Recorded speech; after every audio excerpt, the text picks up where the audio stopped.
Eu acho que tem um medo sofisticado do sobrenatural, que é um pouco um medo de que, afinal de contas, se a gente for eterno, talvez seja uma batata quente danada. Pensou se você for eterno?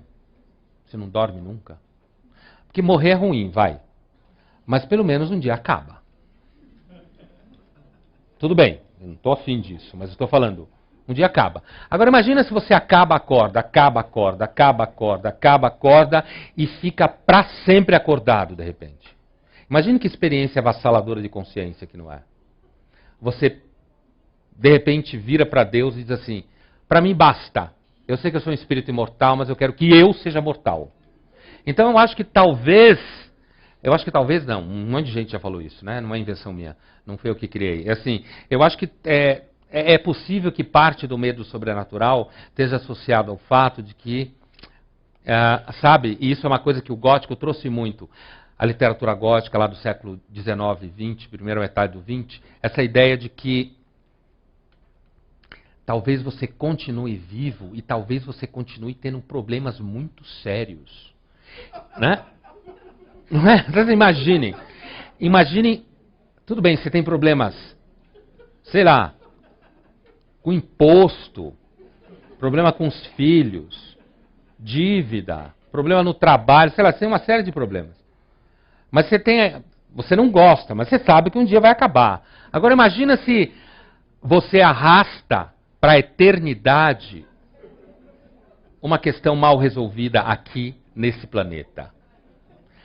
Para a eternidade. Imagina se você morre, e quando você estava vivo, você foi trocado por uma pessoa, você foi largado porque o teu parceiro ou tua parceira largou você por uma pessoa. Agora imagina que você se mata e você acorda do outro lado, morrendo de ciúme do mesmo jeito, com um problema. Agora você vê mais do que queria ver. Então talvez a eternidade sobrenatural não seja a solução de tudo. Talvez seja a abertura de uma enorme chave de problemas. Eu lembro do Nelson Rodrigues de novo, estou com ele na cabeça, eu ando lendo muito ele. Tem um conto que diz o seguinte, o cara casou com uma mulher que era perfeita. Todo mundo achava a mulher dele uma maravilha. Linda, maravilhosa, a casa era um brinco, trabalhadora, sabe, perfeita. Ele começa a se encher o saco dela. Justamente porque ela é perfeita. Ele chega em casa, está tudo no lugar. Nunca tem problema. Quando ele pensa em alguma coisa que ele vai pedir, ela já fez. Ele começa a entrar em depressão. Ele vai falar com a mãe, a sogra dela. E a mãe dele diz, mas a sua mulher é perfeita. Imagina, a mãe dele está a favor dela, ele se sente perdido. É a última esperança. Aí o que acontece? O que acontece? Ele fala com o pai, com os amigos, com todo mundo, ninguém... Você é louco? A sua mulher é maravilhosa, todo mundo quer ter uma mulher dessa, ele adoece. O cara entra em depressão profunda. Descobre que está com câncer. E aí quando ele descobre que está com câncer, ele relaxa. Porque ele diz, bom, agora acabou. Eu vou morrer. Agora eu vou ficar livre dela. Aí na hora que ele está morrendo, tipo último suspiro, ela sentada do lado dele, puxa um vidrinho assim e diz assim, meu amor, eu amo tanto você, que assim que você morrer, eu vou tomar isso aqui e eu vou junto com você.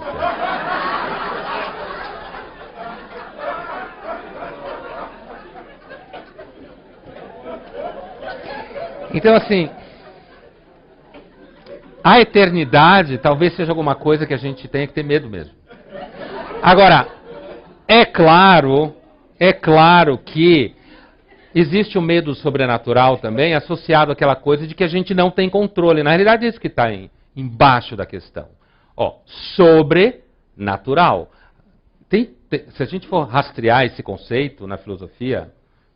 É muito longo a história. Mas o fato que o sobrenatural, ele pressupõe exatamente algo que está para além da nossa capacidade de perceber a relação de causa e efeito, entendeu? Natural é que você percebe a relação de causa e efeito. Sobrenatural é o que está além da sua capacidade de perceber causa e efeito.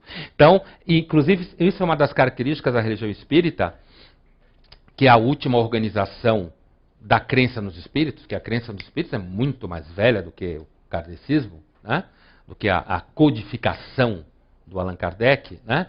Mas assim, ou decodificação do Allan Kardec, mas assim, uma característica da religião do Kardec é que como ela nasce no período positivista, ela pressupõe identificar todas as relações de causa e efeito. Olha o princípio, tudo que tem um efeito pressupõe uma causa.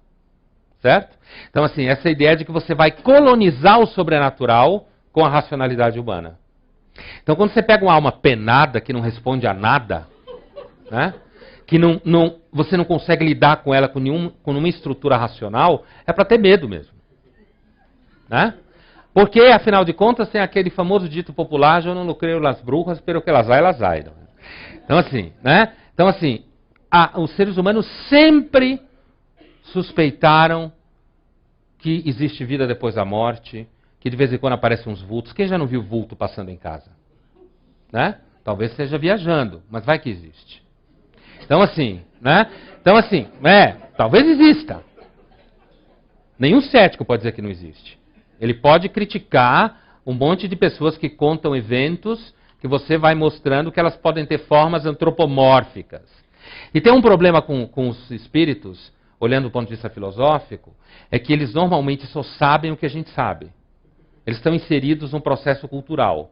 Na Idade Média, isso é fato. Na Idade Média, os relatos de visão de espírito sobrenatural na Europa está sempre associado a igrejas abandonadas, mosteiros abandonados, missa onde o padre era um espírito e tem espíritos assistindo à missa. É interessante que a partir do século XIX os espíritos vão adquirindo uma personalidade que antes não tinha. Você pode conversar com o espírito que ele sofre por causa da mãe dele. Entendeu? Você transporta para o mundo espiritual uma característica da subjetividade que foi se constituindo, que o kardecismo trouxe. Essa identidade forte, né, do espírito. Então, assim, eu acho que o medo que a gente tem de sobrenatural é por todas essas razões. É claro que muitas pessoas que trabalham com religiões que lidam com o sobrenatural entendido como espíritos e pessoas desencarnadas, muitas delas vão perdendo o medo. É uma característica de muitas delas. Mas isso é, de novo, uma característica bem humana. Você vai tendo contato, você vai se acostumando. E tem um filme que fala muito bem disso, que é o Sexto Sentido, né? Daquele filme com o Bruce Willis. Quer dizer, o menino, ele na realidade continuou vendo fantasmas. Ele só mudou de posição, como diria uma psicóloga. Ressignificou a relação dele com os fantasmas. Ele percebeu que não ia parar de ver fantasma e percebeu que eles iam procurar a ajuda dele. Ele ajudava os fantasmas e ficava tudo bem. E ele continuava vendo fantasma. Então ele não escapou dessa situação.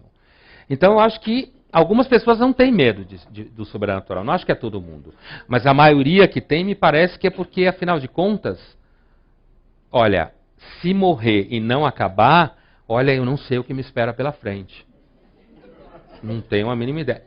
Imagine se existir alguma forma de instância que de fato diga para você: você fez coisa errada. Imagine, sabe? Alguns de vocês devem conhecer a famosa aposta do Pascal, Blaise Pascal, filósofo do século XVII francês. Né? Ele diz: se você investe na ideia que Deus existe e você vive de acordo com a vontade dele e ele não existe, você investiu os seus 80 aninhos, mais ou menos, e acabou. Perdeu tudo, mas você não estava lá para ver que perdeu o investimento. Porque você acabou. Se você investiu na ideia de que Deus não existe, e você gastou seus 80 anos, e grande parte dele pisando na jaca, fazendo tudo que vinha na sua cabeça, você acorda lá, e Deus existe. Você investiu, você achou que ia se dar bem, só que você vai encarar agora, não é um final de semana longo, ruim. Você vai encarar muitos anos de problema, entendeu? Vai ser uma eternidade de danos. Então é um problemão. Então assim, é por isso que o Pascal era matemático, né? Engenheiros matemáticos conhecem ele, filósofos e teólogos. Quer dizer, é por isso que o Pascal diz, olha, matematicamente essa questão, apesar de que a questão dele na realidade é dizer que não adianta matemática e razão você só acredita em Deus se Deus te der a fé, ponto. Essa é a questão do Pascal. Mas assim, ele vai dizer assim, olha, matematicamente, não acreditar em Deus é um absurdo. Porque você não aposta contra o infinito. Matematicamente isso que ele está dizendo. Toda vez que você aposta contra o infinito, você perde. Não tem saída. Você sempre perde. Então, se o infinito existir, né, e você, qualquer soma, ou seja, a quantidade de vida que você tiver, que você apostar contra o infinito, você vai sempre sair perdendo. Então, o melhor é você investir sua vida de forma meio equilibradinha, chegar lá e morar no hotel 5 estrelas, de repente. Tá certo. Mas o sobrenatural, eu acho que é alguma coisa que a gente deve ter um certo medo, sim. Deve ter um certo medo. Apesar de que o ceticismo e a posição moderna nos educa para você perceber que, às vezes, nem tudo que é sobrenatural é sobrenatural. Mas eu acho que isso é muito importante na lida com o sobrenatural. É muito importante. Porque quanto mais você é, de algum modo, exigente, mais você consegue, talvez, perceber quando é sobrenatural e quando não é. Na realidade, a ideia toda é essa, né?